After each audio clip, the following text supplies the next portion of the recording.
ইদানিং কিন্তু বেশ গরম পড়ছে বাহিরে। তো এই গরমে কিন্তু আমাদের জীবনটা প্রায় অতিষ্ঠ। আর আমাদের মতো যারা গরিব আছে, ঘরে কোনো এসি নাই, তাদের জন্য ঠান্ডা পানি আর ঠান্ডা কিছু হইলেই কিন্তু কলিজা ঠান্ডা হয়ে যায়। তো যাই হোক, হ্যালো এভরিওয়ান, আসসালামু আলাইকুম, কেমন আছেন সবাই? তো আমি হচ্ছে গিয়ে বাসায় কিছু ফ্রোজেন আম রেখেছিলাম। এখন হচ্ছে গিয়ে আমগুলো আমি বরফ সহকারে ছিলে নিয়েছিলাম এবং ছিলে টুকরো টুকরো করে কেটে নিয়েছিলাম।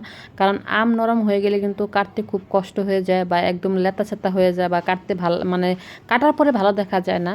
তো যাই হোক, এখানে যেহেতু ম্যাঙ্গো লাচ্ছি করব, এর জন্য হচ্ছে এখানে মিষ্টি দইটা ব্যবহার করলাম আর হচ্ছে একটু লিকুইড দুধ ব্যবহার করলাম। আর এখানে যে লিকুইড দুধটা ব্যবহার করেছি এটা কিন্তু আগে থেকে জাল করে নেওয়া এবং ঠান্ডা করে নিয়েছিলাম।